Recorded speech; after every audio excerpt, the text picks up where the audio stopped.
resulted in, some kind of a shift of material grade or anything. But it's just part of that formatting. And again, the content of this class is business law, the ethics and morality associated with that. But I tell you, almost equally, if not to some days better, I want you all to just be great at your professional writing when you leave here, because I tell you, in the workplace, that is just such a standout skill that you just can't imagine. It really is. It really separates people that get advancements, that get increases, that just get the opportunities to move forward. So, but thank you, Darren. I appreciate that feedback. Let's see. Always make sure you submit your assignment on time. And we talked about this the last one. You should allow for any issues with internet activity. And I want to highlight this because it happened, unfortunately, to a couple of folks last semester for the final. The final will shut you out, right? So make sure that everybody listens to those words, right? It's not like uploading the papers for these projects. If you don't have it submitted by the time the 8 o'clock hits, it will shut you out and you won't be submitting any answers. So is everybody dialed into that? That's the way the system works. Yep. But the final is on my campus, right? So everything. Yeah, it isn't.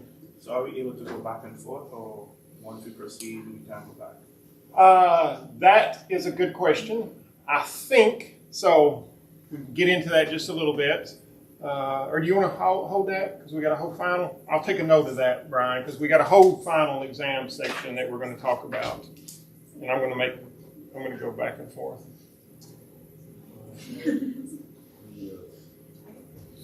But anyways, does everybody understand that, right? I'm going to try to adjust the end time there to give you all a few minutes, right? Just in case there were some like last minute, 7:59, 59 button clickers in the group. But generally speaking, a few minutes after 8, it will just shut down and you will not be able to submit it. So, okay. All right, so let's look at some of the case statistics. So I've got this kind of broken down. It's not a fancy table by no means, but we've talked about that. They don't have to be fancy, but tables are great at what? Summarizing large amounts of data, right? Use them plentiful. So the first section is just formatting issues. We talked about a little bit about that so far. Page numbers, there were folks that did not follow the formatting, which was clearly outlined in the assignment. I'm going to talk about it in a few minutes here. Still, people struggled with the citations, even after us covering that in length in class. We can just summarize that here in a minute. And then surprisingly to me, some folks left out entire sections, which the assignment instructions really told you the sections that should be included and to use those sections as headings. So, in theory, the notes that you did, if you did leave out sections, the notes in your feedback should reflect that. But I wanted to provide some feedback on that, certainly. All right, and then into the content. So out of the class, the majority of people agreed with the decision that was made that the TCPA, the Telephone Consumer Protection Act, which defines automatic telephone dialing systems as devices able to store or produce telephone numbers using a random or sequential number generator, and Facebook's notification system neither stores nor produces numbers using this random or sequential number generator, and as such is not an auto dialer. So the majority aligned with the holding in the case. about 10 folks, 10 students, did not agree, stating that the law should either be reviewed or it was just too difficult to pick a side, which I can certainly appreciate that. And then 2 folks, which was really interesting. I love you all because those were the folks that even agreed with Druid, and the fact that it was an invasion of his privacy. So there were several folks that expressed their views and even their frustrations that the case itself really what should have turned out to be a privacy issue case really turned out to be more generated between content, formatting, commas, right? I mean, it was a bit frustrating just to work yourself through all that, right? So I certainly can empathize with that. Anybody have any comments that they want to share about the case, about the project?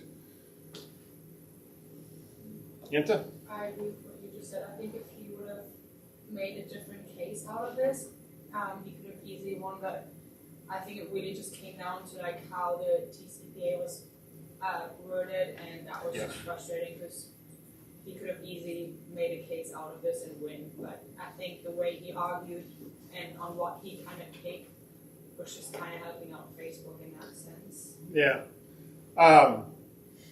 Yeah, because it's true in the sense that he didn't initiate any of that contact, you know. I get all kinds of stuff, unfortunately we all do, spam and things in my email and random phone numbers trying to sell me timeshares and stuff all the time. And it's frustrating for sure, especially when you didn't initiate that. Does anybody feel that there was a little bit of a David and Goliath here with the scenario of this gentleman and then Facebook? You know, Facebook had the ability to pretty much, right, put as much legal resources as they needed to behind this. Anybody feeling that?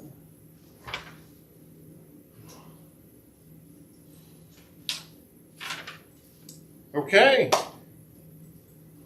Any other feedback, comments? Y'all ready to do another one? Couldn't stand it. All right, fair enough. Okay, we won't linger. So let's see here. Oh, yes, I do want to show the citation. So here is the citation feedback.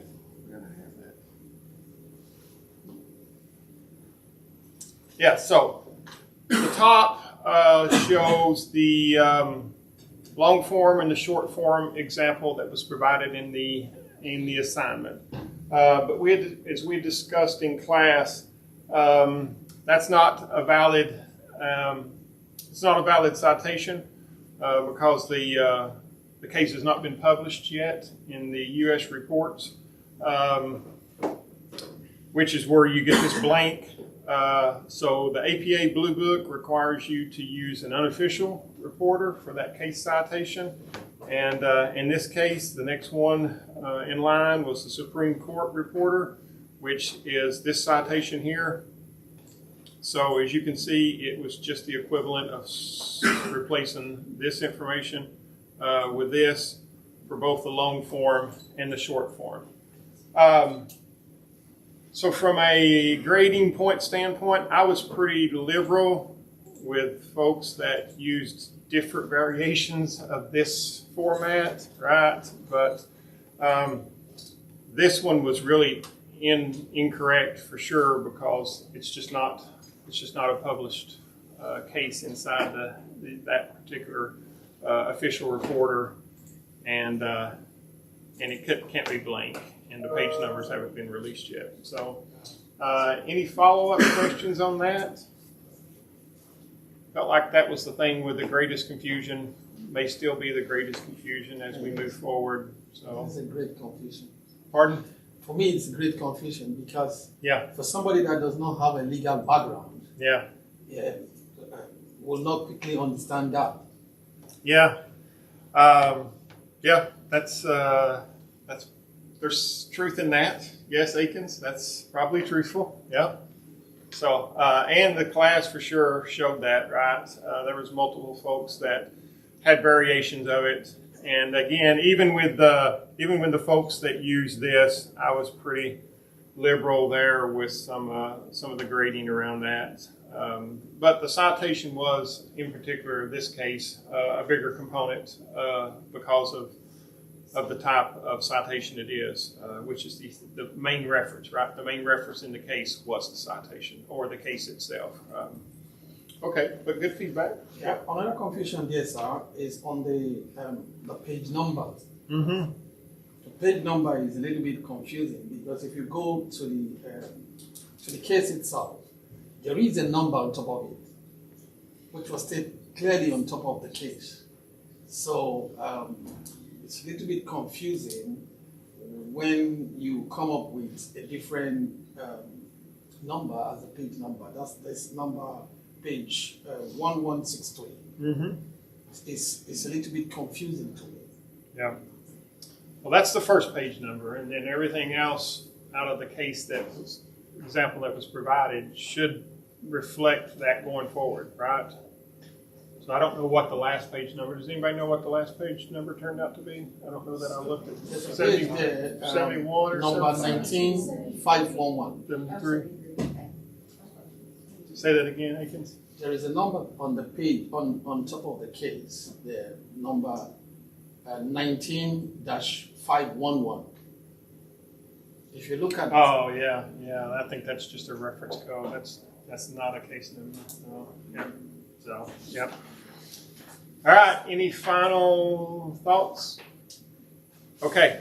So let me check my time here. We may do things just a little bit out of order or quasi out of order tonight because that I want to leave time, which I think you all do as well, at the end to really talk about the final exam and do some stuff like that. So let's see what we got here.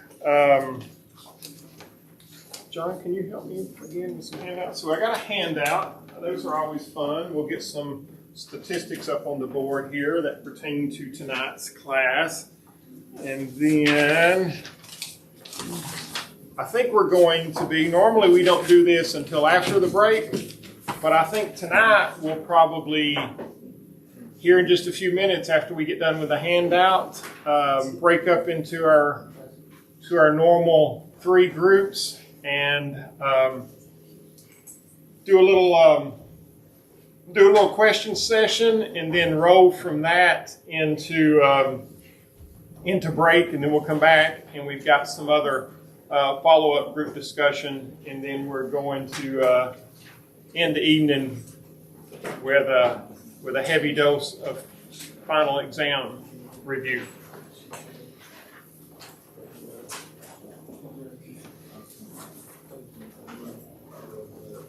Okay, so I will give you all a minute to complete those handouts.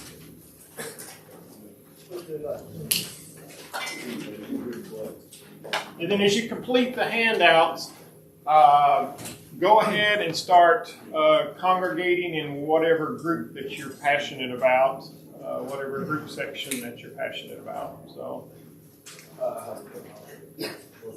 Caitlin, you have a question? Oh, no. Oh, okay.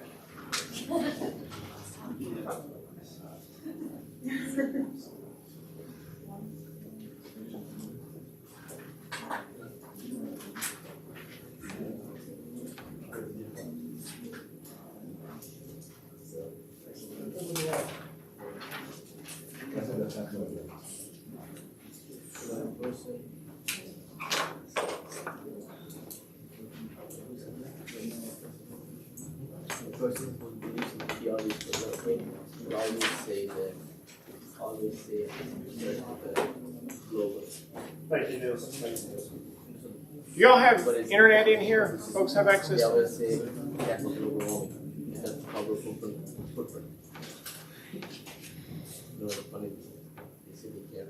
All right, yeah, and just pass them down to the end. Is everybody in the groups? We're all split up. Y'all need help splitting up? Groups.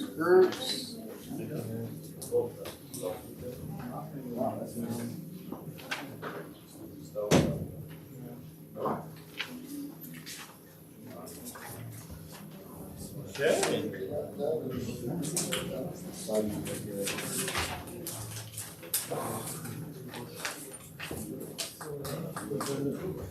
All right, so groups, everybody feeling good about that? Give you just a minute to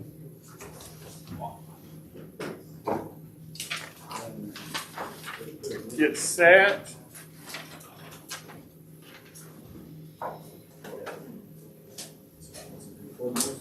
Do y'all do group work in any of your other classes? Some of them? Is it like this, or is it different? This is the only in-person class. Oh, what? Really? There's only one in person per quarter. Wow, I did not know that. Wow. Okay. Cheers to that, right? Okay. Wow. Okay, so who can tell me the topic of tonight's discussion? What? Fast fashion, right? So, what if I were to ask you what the inverse of that is? What would you say? What? Slow fashion. Slow fashion. Good deal. Gracie, coming from right field. Right? Okay, you're exactly right. So, in the spirit of our time that we spent last week with the Constitution, I came up with a preamble question that I want your groups to work on, or questions. You may have to pull a little bit of internet if you've got a group member that has access to the internet. But yeah, I want you all to spend a few minutes coming up with what slow fashion is, right? Which is the inverse of what we started out tonight. But I think it will be good for us to ground us and level set us as we go through our discussion tonight. You know, what is slow fashion? What is sustainable fashion? What is ethical fashion? Are they the same thing? You know, is it just different words for the same thing? And then what are some of the characteristics and attributes of these movements? So, nothing crazy, but take a few minutes in your groups and work on that. We're going to come back and I'm going to work on the results of our survey poll at the same time. Any questions? Oh, where's the groups? Is this 3-ish? You got 2, 3? We're usually 2. Right, you're 2. This is 3 over here. Then we got the big 1. I think they're not playing sports. I'm telling you, group 1 would take it every time, wouldn't they? It's not a powerhouse over here. It's like a football team. It's quality of work. Ah, quality versus quantity. Who said that? No, that's good, Darren. I like that.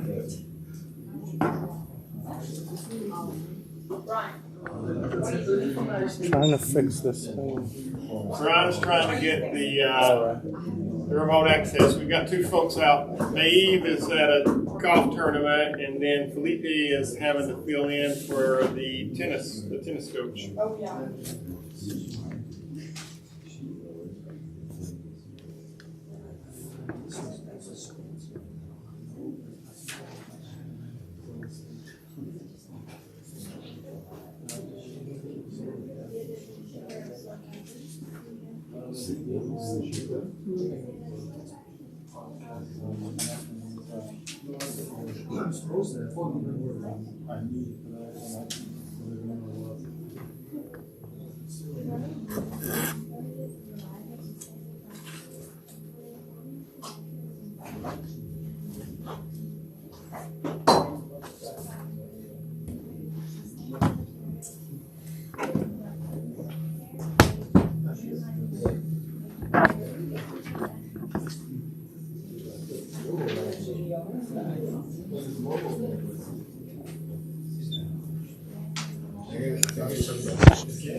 I've got it marked down.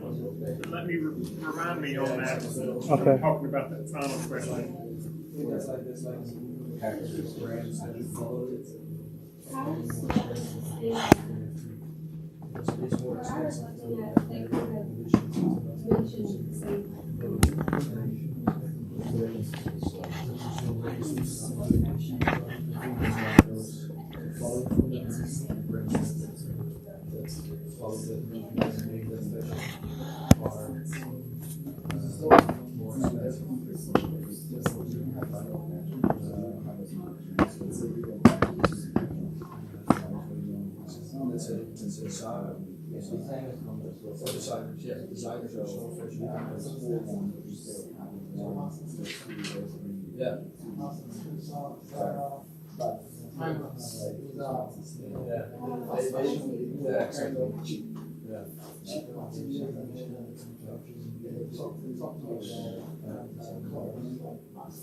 But you're up and you still have fast fashion and then slow fashion.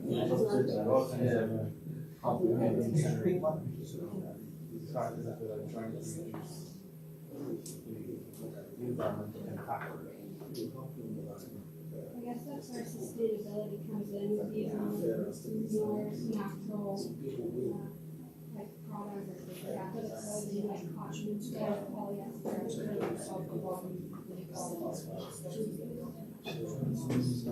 That would be ideal.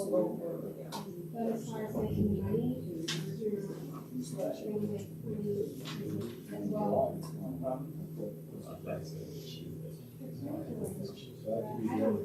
If you're doing a more sustainable one, you're aligning your buyers and them that's going to be more consumers.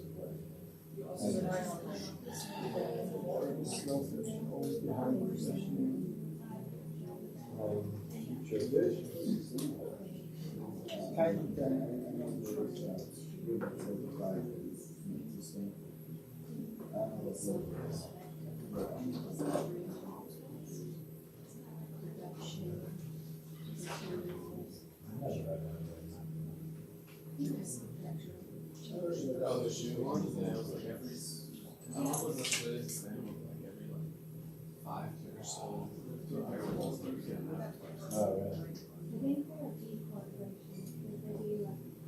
a lot of good, like good stuff for people. Yeah, just Sustainability, how to go. yeah.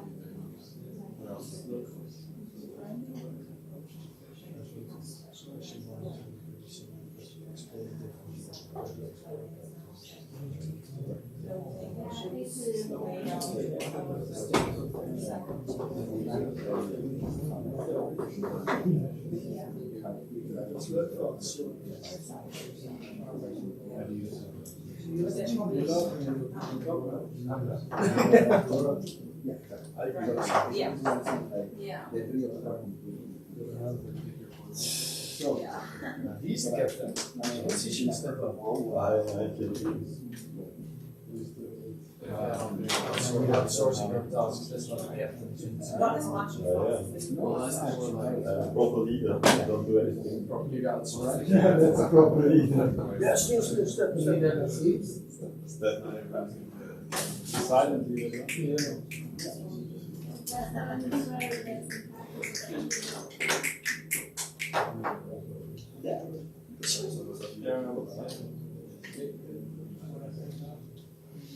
All right, just a couple of more minutes and we will wrap up and discuss.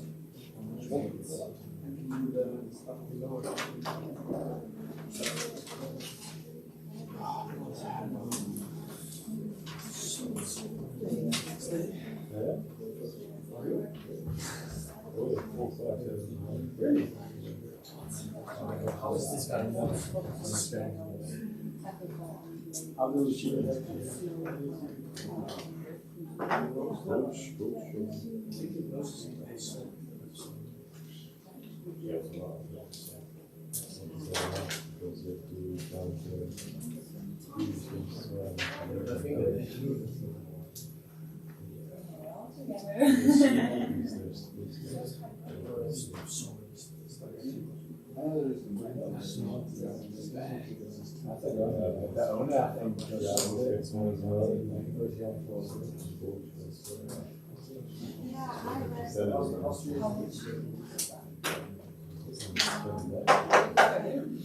All right, we feeling good? Shall we? All right. What? All right, group one, we're going to make you all go first because there's like 40 of you all.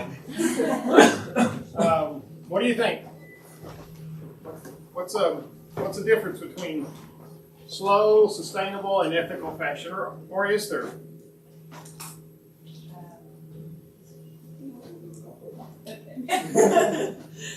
We said there's a difference where sustainable fashion is focused on the materials that they're using. Ethical fashion is more focused on labor, and slow fashion is focused on just the consuming, so like not overproducing, not producing each week, and you should, but go by seasons. So yeah, we definitely said there's a difference, and you can have slow and sustainable fashion, but not ethical. You can have slow and ethical, but not sustainable fashion. So they can intervene, but they don't necessarily have to. Oh, yeah, okay. Group 2, what's your all's thoughts? Thank you. Thank you, Group 1. Are we answering all the questions, or are we just going to one? For the first 2, let's blend the first 2 questions together, right? And then we'll try to come back around. We'll try to come back around on the last question. So it says that slow fashion is focusing on, making sure you're being intentional with your production process. Make sure you're not excessively producing products and being wasteful with how much you're producing.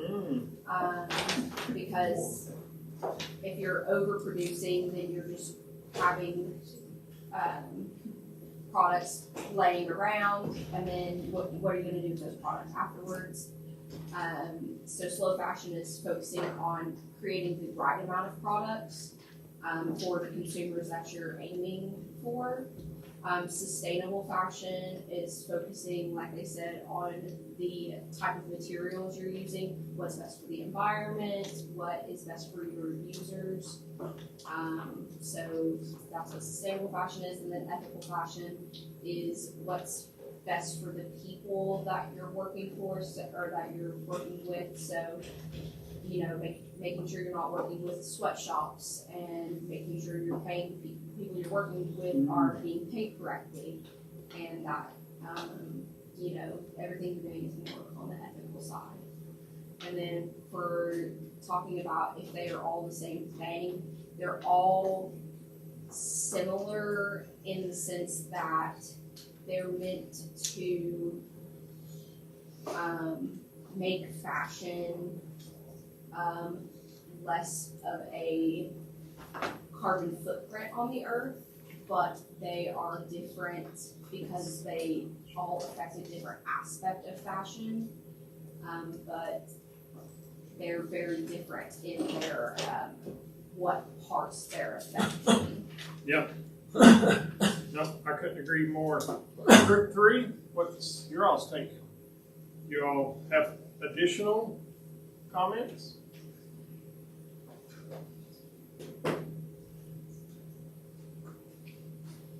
All right, where's Group 3? This group, y'all are always. We didn't appoint a spokesman, but that's okay. I think most of the same aspects have been covered. Covered? All right, then let's roll into item 3. What about some of the attributes or characteristics of these movements? What would we normally see?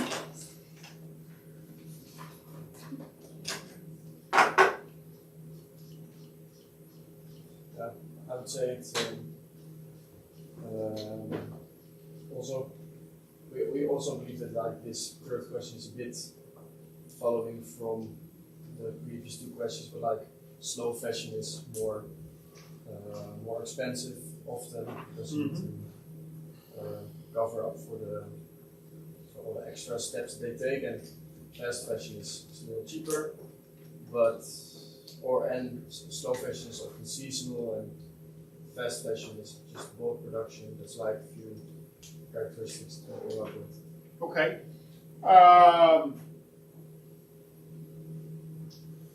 Where are the majority of the clothes and the items that would fall into the category of clothing fashion produced?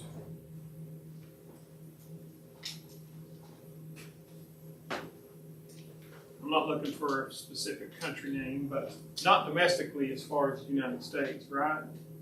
So that might not be a focus of slow fashion, right? Because they are looking more for, and all these are, which you all highlighted, correlated or sister movements, slow, the sustainable, and the ethical. They're really looking for domestic manufacturing, right? And locally sourced materials, sort of like the whole, farm to table of fashion right there.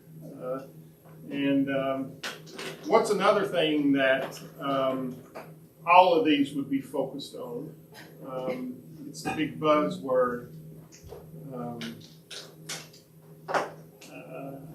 give you a hint. Blue trash cans.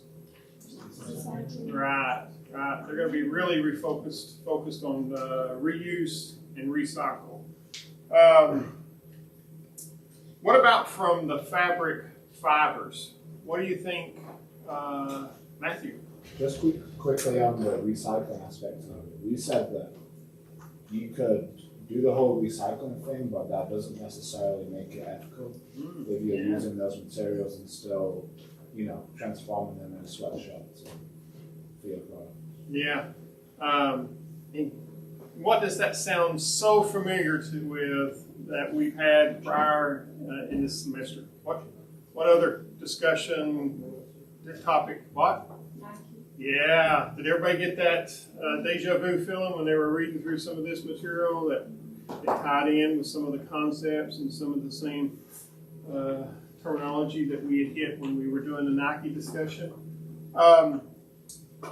Thank you, Matthew. Back to that fibers, which is, we'll talk about it maybe even a little bit more. I think we've taken a different twist when we get to our questions for the discussion, so maybe now is a good time. But one of the articles talked about specifically fabric fibers and the good and bad in that. So does anybody recall what the bad fabric, Gustavo? I think it was like polyesters and stuff. They release microfibers into the water system. Yeah. And microplastics. Right? Yeah. And that was poisoning water sources like rivers and lakes. Yeah. And then there was this concept, this phraseology called synthetic fibers, right? And which we're back to fast fashion now. But we can reply again, the inverse of that. Synthetic fibers would be what we shared here just a minute ago and you all had highlighted, which is recycled fibers. But what I thought really, really interesting and sort of the concept of looking at the side of a slice of lasagna is these synthetic fibers. What did they say the number one problem with the synthetic fibers were? Anybody recall from the readings? The filtering of microplastics into the water. No, that was one of them, right? But I think that might have been a secondary point. Anybody remember the other point that they made? And what my picture of the sideways lasagna, I can draw it, right? Is the landfill, right? So these synthetic fibers do not deteriorate. So, if you took the slice, they could become what they call the fossil record, right? Years from now, where if you were to take, a slice of dirt and pull it up, you're going to be able to see some archaeologists, 2,500 years from now is what they say is going to be able to do a slice of earth and see, Zara. Does anybody know who Zara was? Zara, the clothing store? Ring a bell? I had to tromp myself all over Europe for my youngest daughter to go to the Zara stores. I can't believe there's not one in the U.S., and I don't know the answer to that, but certainly there's one over there. And anyways, it's the same thing.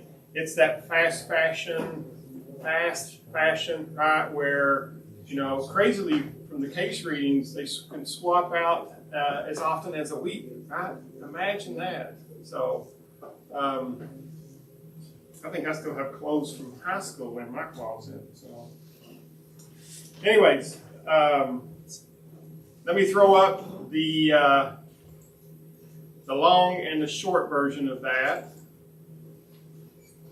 which is this. I'm not going to read that verbatim, but I did like that summary down at the bottom, and all of our group work came right into that. Slow fashion concerns the clothing piece itself, which we highlighted that, right? Sustainable fashion concerns the environment, and that just makes sense, right? We talked about that before on some other topics, and the one that I really liked was ethical fashion, right? Which concerns the human rights, which tied us back to the Nike case and the Nike discussion that we did earlier. I would capture that. There may be a likelihood that you might see that again a week from today. So it's always good to have that information handy. And I think that's it. Any questions? Did y'all find that interesting? Had y'all ever heard those terms before? Yeah, I had quasi-heard the term fast fashion before, but had really not heard some of these other inverse categories. So I found it interesting in doing the research into that. All right, questions, comments? All right, just to level set us for the rest of the time we're together. We'll do a little break here for a few minutes. We'll come back. We'll stay in our groups. We are going to talk as a group about the discussion questions that we actually had for posting. And then we are going to wrap up. I've got some examples, multiple examples for the final exam. We'll talk about some of the formatting. And I just want to leave some time at the end of the class to be able to try to answer any questions you've got about the final, or just anything as we wrap up the semester. Does that sound good, everybody? All right. So quick break and then back into the groups. We'll finish up. And did everybody capture this before I switch over?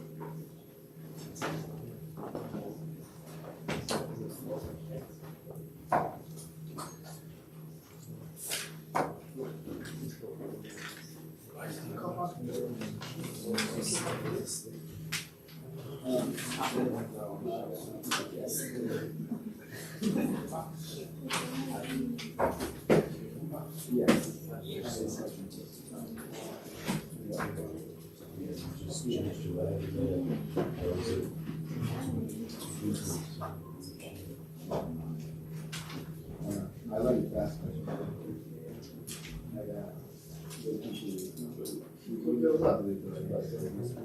What's that? Just wait till you're free. I'm for that.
He's up with me as well.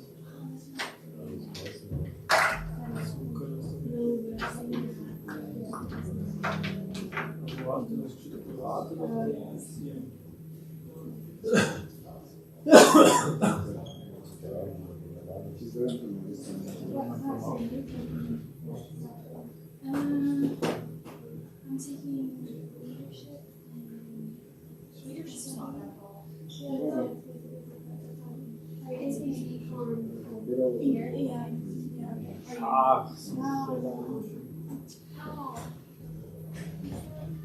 He's taking it in person too.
Always once in the line.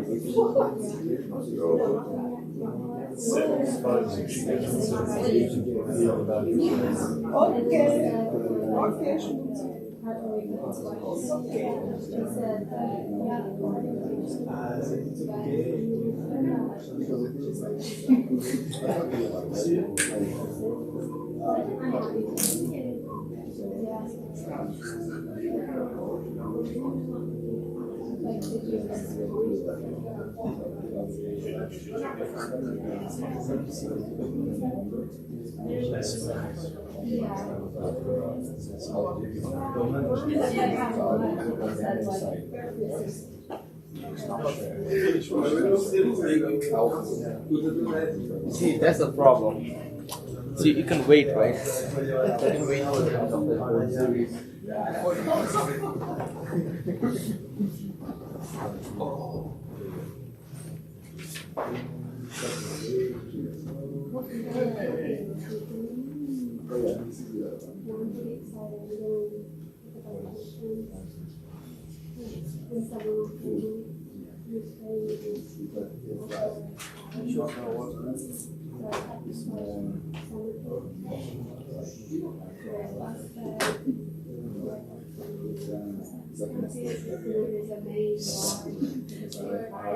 Is everybody back? Are we missing? Oh, no, we're still missing. Okay, yeah, no worries. Oh my God.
All right, it's 7 straight up, so we will get started back. I have put up the results for our nightly poll. What's everybody think about that? Felt like we have moved, right? If I recall, it felt like that as a group, we were more pro-free enterprise at the beginning of the semester, right? Like, I know that this is only one data point, but that's a big separation, right? To end the class here with, if you compose, because although we can argue, about the subject matter, forcing our opinion on one way or another, but we could also take the subject matter out of the question, and it was really a question about regulation versus free enterprise as well, right? So what's everybody think about that? Did everybody think the class was going to be that polarized? Is it the topic? Is it the subject matter that puts people there, right? Yeah. The way the question was worded. Yep. Okay. Yep. So some of those lawyer leading the witness, isn't it? Maybe. And it spoke to a thing that is sensitive to a lot of folks and becoming more and more sensitive as a global issue. And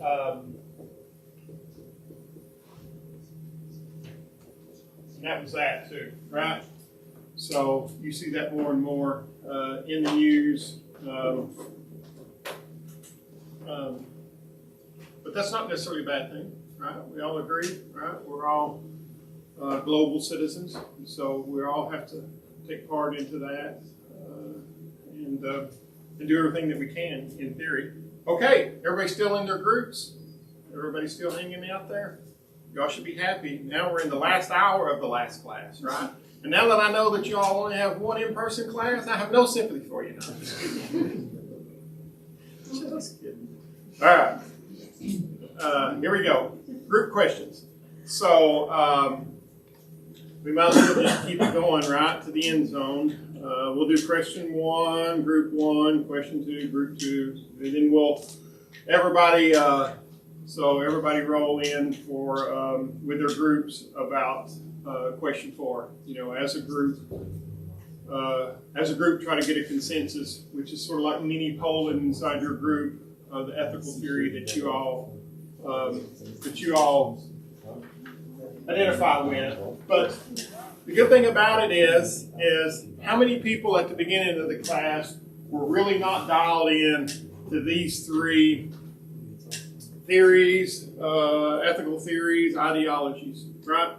Free market, utilitarianism, deontology. Anybody? Right? Just didn't have the concept. We have carried these 3 concepts through almost every single discussion. So hopefully, that's been value to you. And as you go forward, you can apply this, to your additional learnings and your additional time out in your careers. And then in theory, just at the very bare minimum, you might see it again a week from now, if that helps too. So, but anyways, I'll quit talking so you all can discuss amongst your groups. So, group 1, question 1, you all know the routine, and then all groups on the last one. After the group.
And it might help, just as whenever we get back together to talk about it as groups, just to tell us for level set the class, what is a free market ethicist?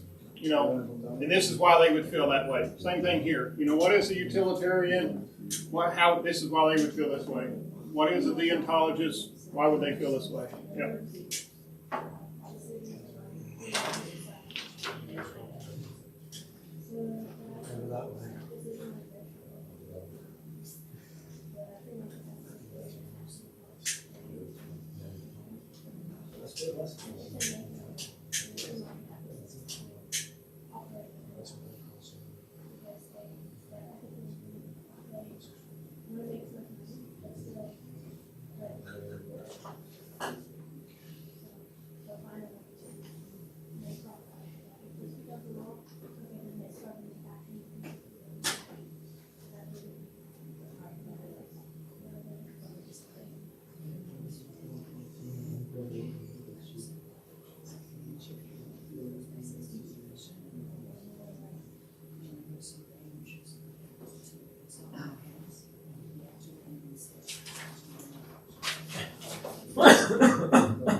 How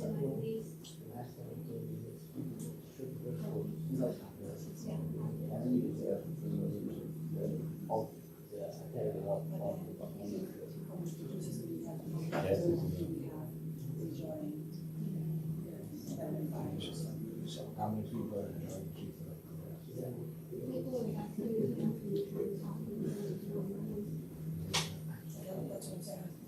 You have to weigh it out, like, if the label is separating it, then the happiest everybody. But then.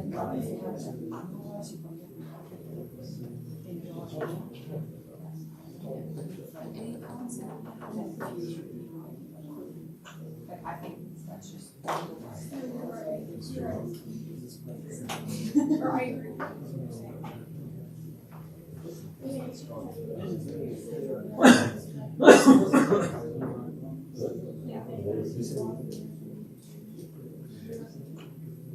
That's why I chose the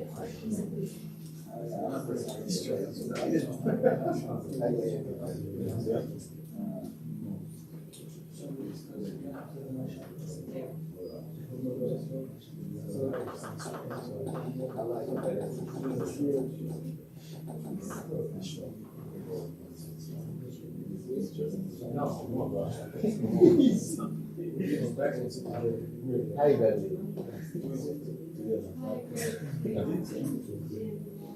Like a free movie, I think things were happening so bad. I got involved, so back, I mean, which case Willen is de most nieuwe snoeker. Willen is de nieuwe snoeker. Free market. It's on broad. It's just that's also That's called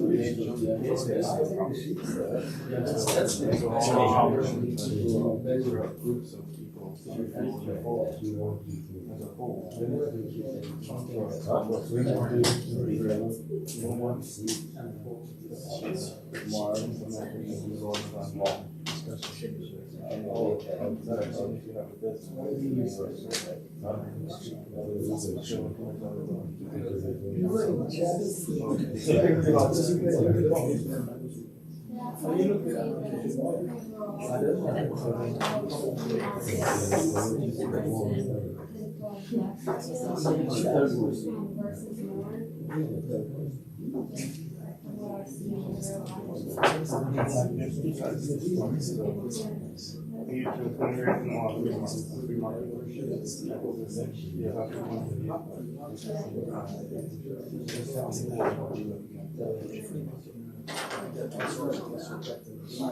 All right, a couple of more minutes. And target 7:15. Get back together.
Everything is a trickle down effect, right? So who would follow it?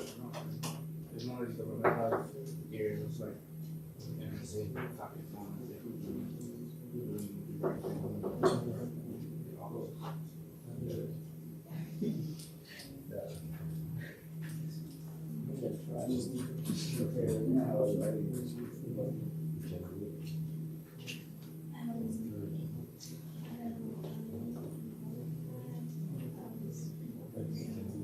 Kann ich mir nicht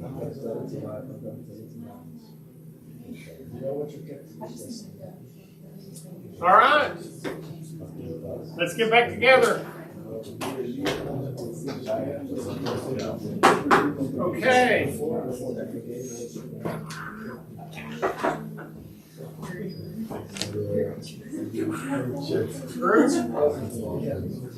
Group one.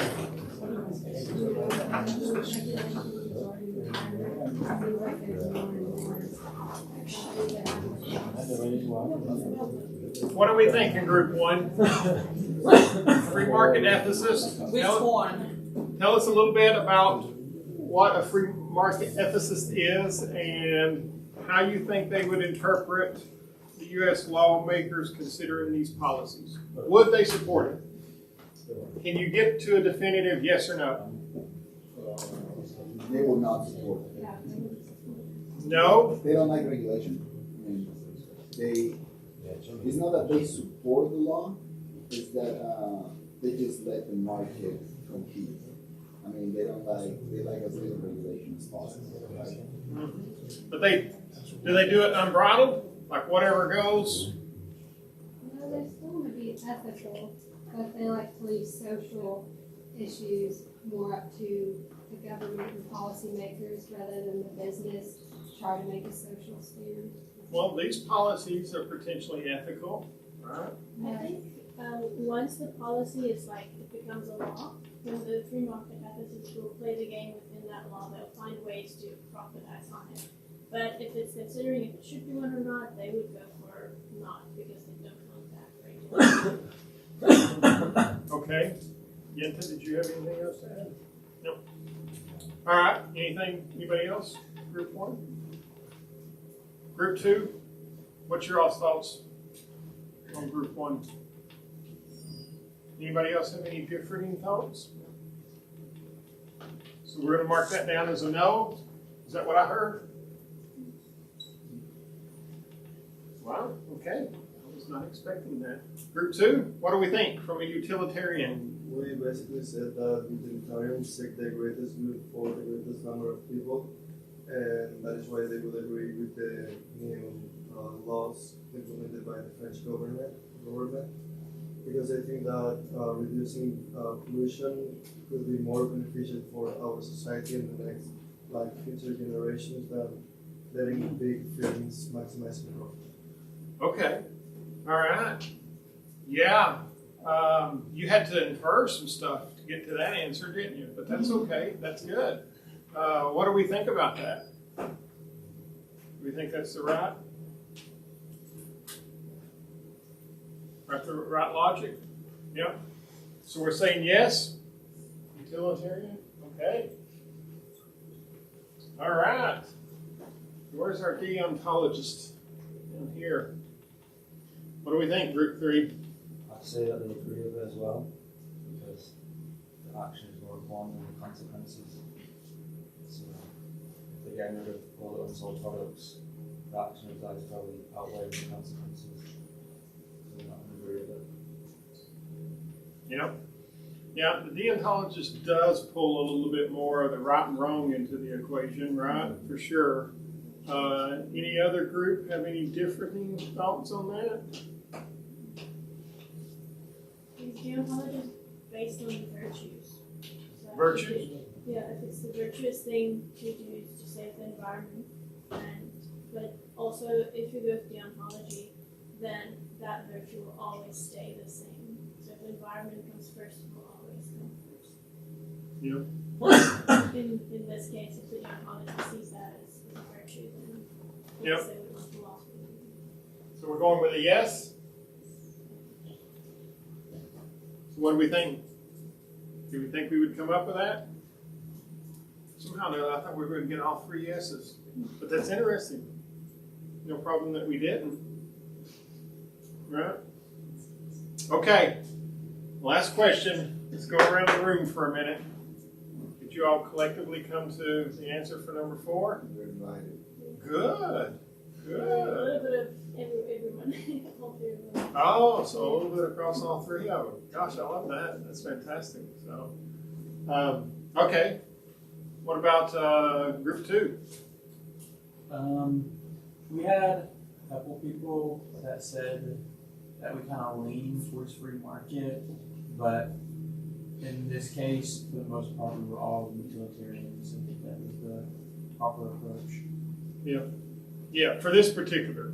Yes. For this subject matter. Particular. Yeah, I know, like for me personally, I typically would mean more free market, but in this case, kind of what France did, I don't think it's super overstepping on the government's end, and it has a positive effect. So I would take a more utilitarian approach in this scenario. Yeah. And I don't have it still yet written up there, but do you think that that's probably more likely to see that utilitarianism applied to the environmental topics? I definitely think it can be more environmental. Also, like I said, I just don't think it's super. I'm not a big fan of like the government overstepping their bounds, but saying, "Hey, donate your excess inventory and pop a filter in a washing machine." I don't feel like it's super overstepping. Yeah, and it's a little bit arm's length, right? It doesn't touch us as personal as some of the other topics that we might have talked about, right? That bring into human rights and things like that we've talked about throughout the semester, right? So, okay. Group 3?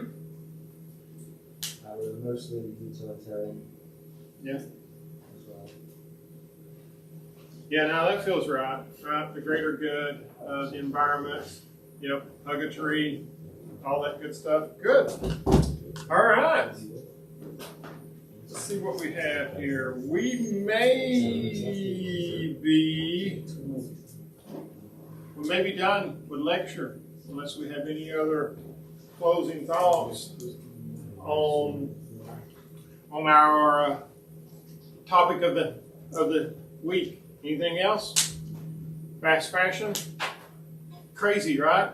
Just to sum it all up, we would build a bunch of stuff, and they're building stuff, they're designing, manufacturing stuff to purposely not last long. Is that not crazy? It's frustrating when you read that, right? And I'm like, wow. Yeah. And then to think that it just all gets thrown away. Okay. Well, if y'all want to, you don't have to. You can migrate back to your normal locations, which it didn't feel like that you all split up much anyways, which that's fine. And then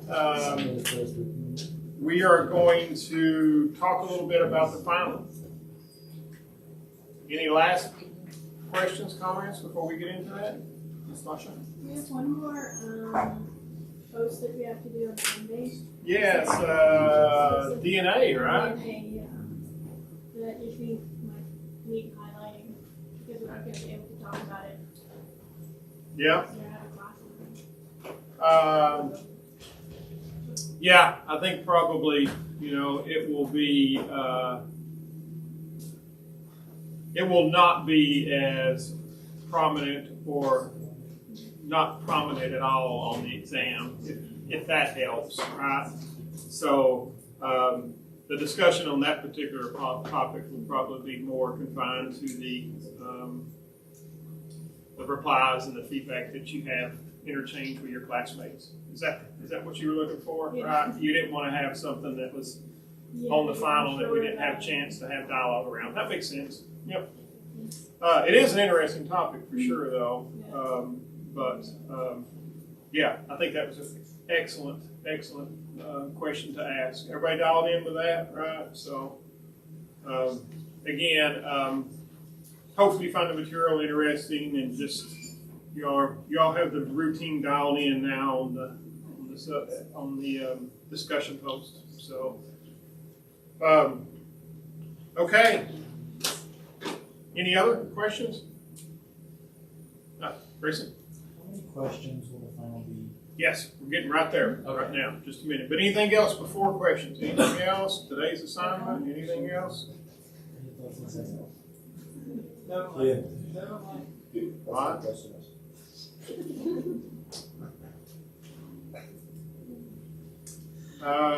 Okay. So let's talk a little bit about the final. So obviously the final is next week, so hopefully everybody knows that. That's going to be a good thing. It's from 6 to 8:30 next Monday. It's scheduled to be remote, which it sounds like you all spend most of your life, right, in that type of environment. So, but if you all have a desire to come here to this classroom and take the final, I'm certainly welcome to come and be here. Obviously, I guess quiet surroundings, good internet, potentially. So, is there a raise of hands? Does anybody want to come in here and take the final, or is everybody going to do it remotely? That's okay. Yeah. Okay. So, as discussed in class, I think on a few different times, a good majority of the questions are going to be coming from the assigned readings in the textbook. So I encourage you all, if you haven't done the readings, to do them if you can, because I think it will greatly contribute to your success on the exam. The exam is open book, so it is comprised of multiple choice and true and false questions. There are 50 of them, each one worth 4 points for a total of 200 points. So the goal is to try to link the online and in-person versions of this course together. So that's why we are trying to share in the exam format and material. I have tweaked it a little bit. I think I've tweaked at least 12 questions so far myself, just because I thought that just because I wanted to highlight some of the topics that we have covered in class, right? So that you have a little bit of a balance between some of the materials that we've covered in class and some of the materials in the readings. Any questions about that right now? So I'm still learning a little bit. This is my first time of doing the Canvas multiple choice true and false type question, but apparently the software shuffles the questions, right? So shuffles the questions and shuffles the answers. So two people sitting side by side could, on question 12, could have different question 12s, right? And even on whatever question 12 were the same, whether it be like 12 and question 37, that turns out to be the same questions, those responses could be different too, right? So the person could answer question 12, it would be response C, question 37, response A. So does everybody understand that, right? So I wanted to share that out with you. A few additional comments, right? And then hopefully you all are taking notes on this. I have, for my review up to now, I have not seen any questions on chapter 10. But I haven't fully matched up every single question chapter for chapter. So I thought I would just share that out with you. You know, if you haven't did your readings, if you're going to do some additional pre-readings, chapter 10 was the last assigned chapter, right? So,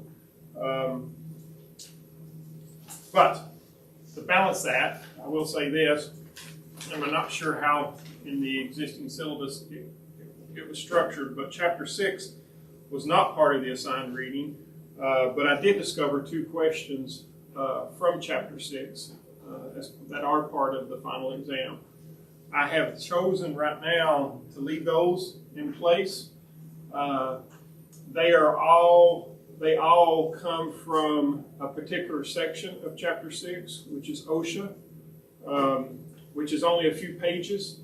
So I think that the 2 questions that are on there are fairly easy to zero in on the content to find the answer. So I think that if you hopefully post taking it, you all would be happy that those 2 are left on there. And I think that material is some good subject material to see in chapter 6. But again, it looks like it's isolated to that one particular section under OSHA. And I think it may be, 2-3 pages, maybe 4 at the most. I think right around 3 pages out of chapter 6.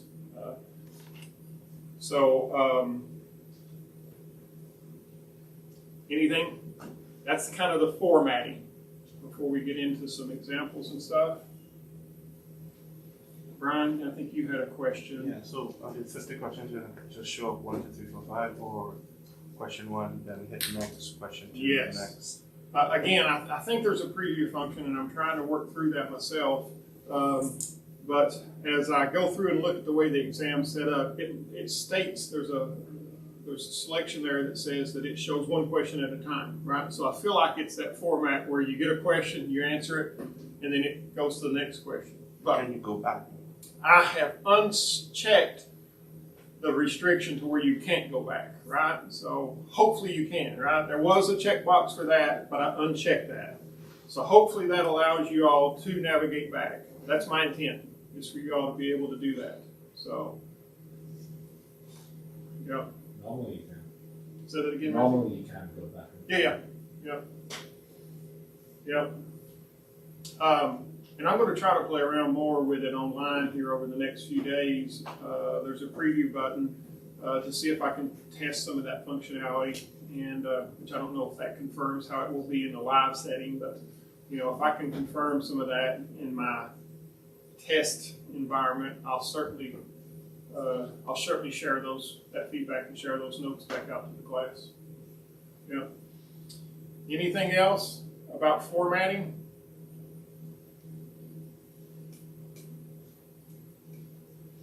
Okay. So I want to show an example here. Then I want to get into some examples. I think maybe it was Nastasha that had kicked that off, but I think other folks were filling the same one. She was just the spokesperson of the group. About what some of those questions look like. Now, before we get into that, I do want to just talk about in the assignment instructions for the exam. Are you all able to see those yet? No. Oh, yeah. Okay. Well, there's not many of them, but you're right. I don't think the instructions are published. But yeah, let me see what that looks like. In just a minute. Let me see if I can pull that up. That might be something good for you all just to look at, right? For us to share right now, even in its unpublished formats. Give me just a minute.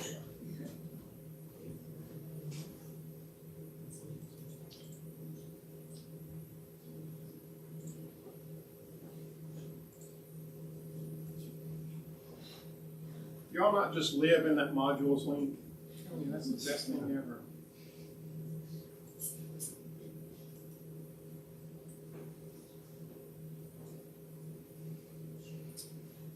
Okay, here is the instructions that you will see. I'll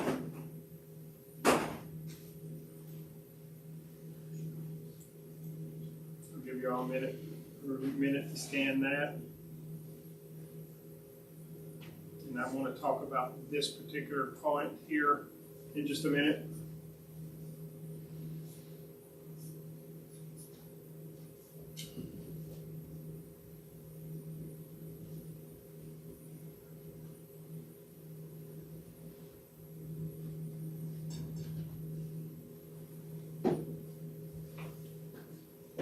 Good?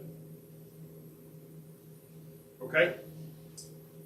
All right. Let's see. So, what that means for us, if I can get an example, is this. So this is an example for that comment there in the instructions about just regurgitating facts, right? So let's look at the first question. So on the exam, you would likely not see the following question on the exam. What classification does intermediate scrutiny typically apply to? So what's the answer to that?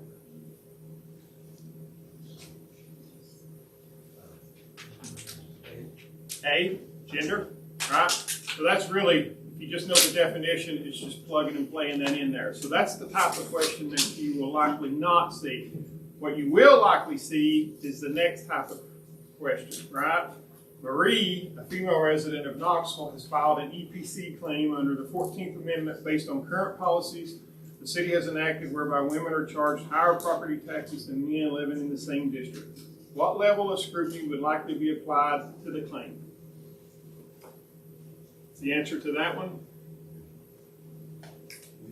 What? B. So it's the same answer, right? It's intermediate, but do you see the difference? Do you see the distinction between the two types of questions, right? The first one is just regurgitating the fact of what is intermediate scrutiny. The second question is actually applying that knowledge to a fact pattern.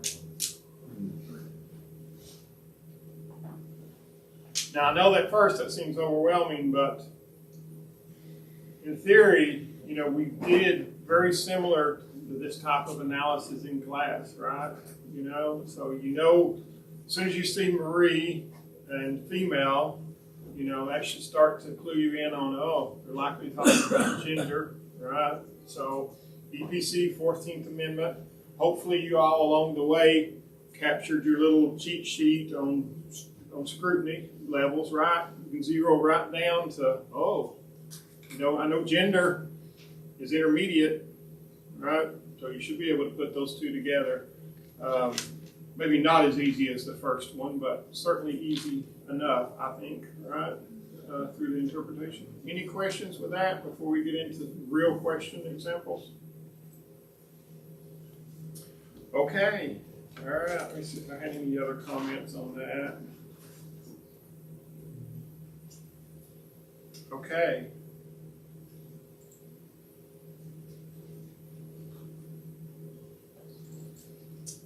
All right. Here we go. So, here's an example of a question from the exam.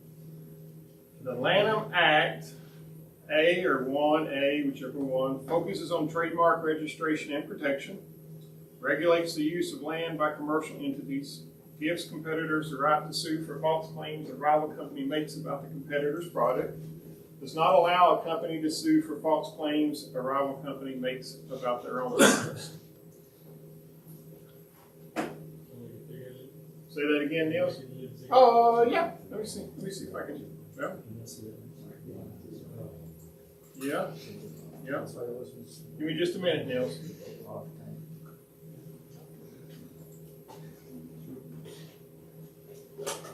Let's say that.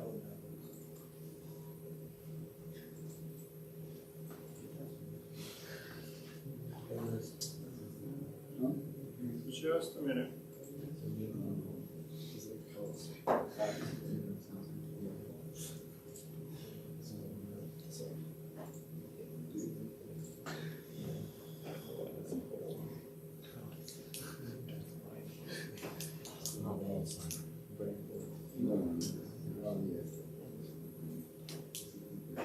All right, now let's see what we can do here. Better? Yes, thank you. Yeah. So you probably, from the top of your head, cannot answer that question outright. Or maybe you can, right? So you've got three answer choices. So the process that you would want to approach this is to first, again, this is going to be a question from your readings, right? So you're going to have to identify what section of your textbook has the section that refers to this, right? So do you all have hardback books or electronic books? Or is it electronic? Everybody electronic? Hardback? Yep. I can tell you right now, outright, that the table of contents is going to be your friend, right? So, and this is the electronic version, which is the version that I have. So you can quickly see, scan the table of contents, and you can see under Chapter 8, Lanham Act, right? So you're like, oh, that sounds like a good match, right? Because the question, right? So chapter 8. Chapter 8's material, go straight to it. And as we go through here, we can see right here, while the focus of the Lanham Act is trademark registration and protection, it also gives competitors the right to sue for false or misleading advertising and damages to them. So let's go back to our question set. The Lanham Act focuses on trademark registration and protection. Yes or no? Yes. Yes. Regulates the use of land by commercial entities. Yeah, not so much, right? Gives competitors the right to sue for false claims a rival company makes about the competitor's product. Yes, right? We saw that right there, right? It actually said it, right? Allows suits for false claim, right?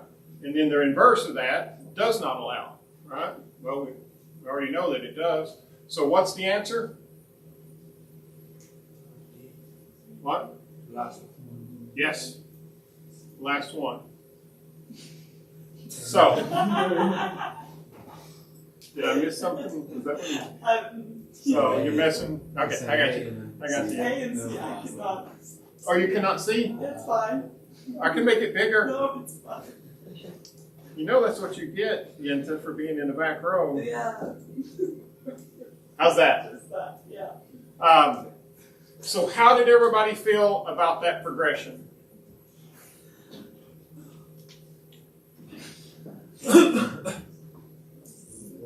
Yeah? Okay. Y'all want to do another one? Yeah? Yeah, another one? All right. So let's see what we got here. In what way do telematics pose a threat to employee privacy? Your choices are they enable workplaces to become more efficient through the use of data relating to employee activities. They enable employers to more effectively monitor supply chains and merchandise sales, which results in reduced theft. They place pressure on employees to remain efficient and productive. They enable employers to constantly monitor employees' movements and use of technology and equipment, revealing information such as when they take breaks in the internet websites they visit. So, again, another question from the readings, but I want to do a little bit of a test here. We're going to do the same kind of analysis that we did on the last question, but even without doing that analysis, let's just as a group, what do we think the answer is?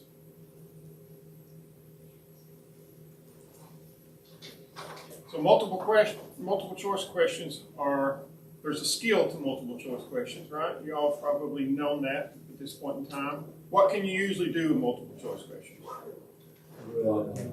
Yeah, rule out one or two pretty quickly, right? Most of the time two. So then it's usually you're batting 50-50, right, with those last two answers. So let's see what the question is. Telematics, which if you don't know what that is, you would need to maybe, right, hit the textbook just to get that feel for that definition. But the second part of that is threat and employee privacy. So let's look at the first one. Again, we're going to show the example here of how to get the real answer, but let's talk about it just if for some reason you find yourself with time constraints or whatever, right? 2.5 hours is a good long time, but if you haven't done any readings and you find yourself having to look up every question, 2.5 hours is going to be challenging, right? If you have to look up every single question. So the test is, even though the test is above average what a normal multiple choice time is, it's still going to be difficult to look up every single answer. So you want to be able to answer some of them with just the knowledge that you have from class. That's why I wove in some additional ones, right? So that you've got some blends. And even the ones that I didn't weave in from the class readings, there's some of them that you should not have to look up, right? Certainly. But anyways, threat, employee privacy is what I was getting at before I got a little bit sidetracked. They enable the workplace to become more efficient through the use of data relating to employee. I don't really see anything in that one that relates to threat or employee privacy, right? Number 2, they enable employers to more efficiently monitor supply chains and merchandise sales, which results in reduced theft. I really don't see the threat or the privacy in that answer either. They place pressure on employees to remain efficient and productive. Whoa, wait, what's going on here? I see the word employee, that matches up with up here, my question. Is that the right answer? I don't really see this second part, right? I really don't see it pulling in this issue of privacy. So let's look at the last question, or the last option.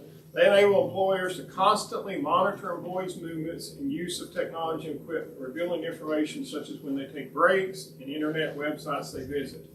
Okay, that could pose a threat. You can see how that could pose a threat to the employer. And what does it talk about? It talks about things that relate to the employee's privacy. So if you never went through the process, which I'm going to follow up here to look this up through your class readings and drill down, there are a lot of these questions that just from general processing of the options and general understanding that you should be able to answer. So everybody see that? All right. So, but if you didn't understand it, you didn't know it, telematics freaked you out, you could go straight to your table of contents. Remember, table of contents is your friend. Figure out the section that most pertain to your question. And what are we talking about up here? Privacy, employees, right? See those 2 key words? So what do we got a chapter about here? Oh, wow. Privacy, fantastic. And then what do we got under here? Surveillance at work. That seems like a good section, right? And if we go to that section, we do find information on telematics inside that section. And inside that telematics section, it talks about the example of monitoring employees. So see how we did that? Again, we use that table of contents, which is our friend, find the section of the book that's most applicable to the question that we need to, go to that section as quickly as possible, identify the area that provides the answer to the question, right? Oh, and I already did the last part. I did that first, which is this is just a good example where you can, and there are multiple questions like this where you can really answer the question without, well, the first one, you couldn't, right? You can't off the top of your head probably distinguish the components of the Lanham Act, but there are questions that you can. All right, I'm going to pause just to give everybody a minute here. How we feeling? What are we thinking? Yeah. You all want to do 48 more of them? Y'all want to do one? Y'all want to see more examples? Yes? No? I'm good. You're good? Anybody? More examples? Maybe 1 or 2 more. 1 or 2 more? Okay. All right. Which of the following is not, and these are the ones that are a little bit tricky. Which of the following is not, and be careful of that because that's kind of that negative connotation way of approaching questions, which I'm not the biggest fan of, but because it makes you have to stop and think of things again in the inverse.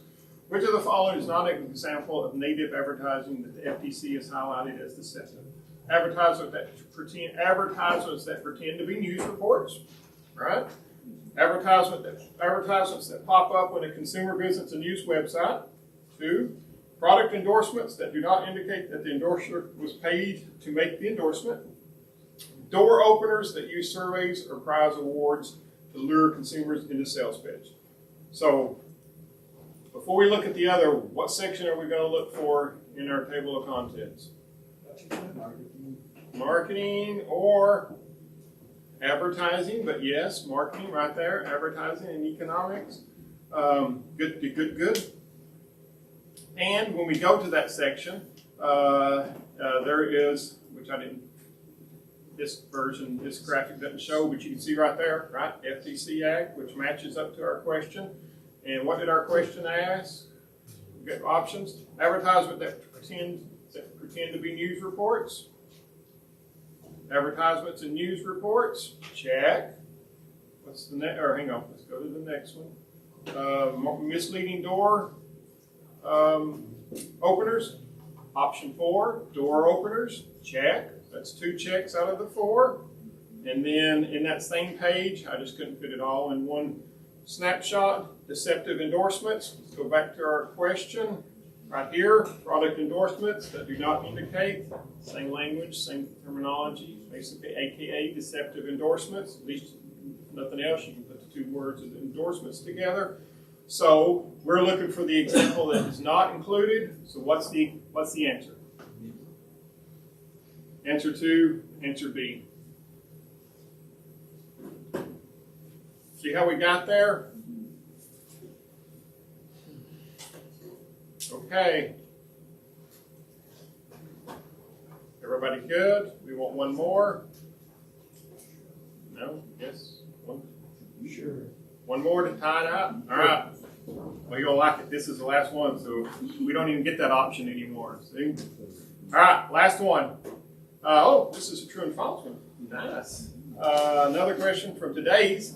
This was today's reading, chapter 8. See, this is new and fresh. And the last question was from chapter 8, which was the readings for today as well, right? And there is a sizable amount of advertising and privacy questions. I don't know that it's heavily overly weighted, but again, both these 2 questions that we've covered right now have been from chapter 8 readings, which was today's reading. The Federal Trade Commission can successfully prove that a company's advertising violates the FTC Act if it can show advertising gives a net impression that a misleading claim is being made that is material to consumers, true and false. Where would we go? Similar to above, marketing, advertising, right? Boom, word advertising, match it up with your table of contents. And we get to the FTC, we get to the FTC action, we scan down through there. We eventually get to the case that was inside this section, and the legal analysis. To show a claim has been made, the FTC must establish that either the defendant's perception gives the net impression that such a claim has been made. Right there in black and white. So what's the answer? True. Right. Okay. We just have 46 more of those. Are those on the test? These are on the test right now. These were actually test questions. These 4 questions that right here were 4 real questions from the current exam. Can we do one more? Huh? Can we do one more then? Can we do one more then? No. I think what would be interesting, Gustavo, is if we left these on the exam, if anybody would get them wrong, right? And that would be the troubling part. That would be so interesting to find out. Right? You all would not do that, would you? Right? Names on the papers, right? To Gustavo's point, these were real exam questions. So based on that, how's everybody feeling? You know the format. You got 2.5 hours. You got open books, open notes. You got a blend of. Now, the majority of the questions are going to be questions that come out of your textbook that require you to do this double step, right? Well, I call it a double step. That's that's a methodology that I've defined, right? Using the table of contents to zero down on the section that pertains to your question. The Lanham Act was the most clearly defined example of that, right? I mean, it was like, right, Lanham Act, table of contents, Lanham Act, right? I mean, those can't go together any better. Get to the section as quickly as possible. Identify the content that you need to answer your question. Feel free to leave those questions. Say that again, yes? Feel free to leave those questions. Yes. Questions? All right.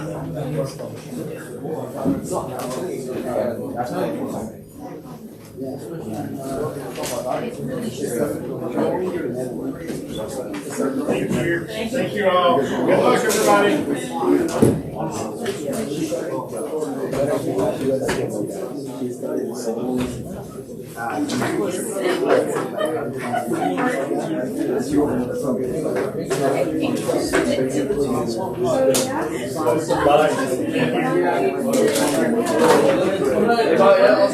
She's like a wonderful friend. Thank you so much. I'll be ready.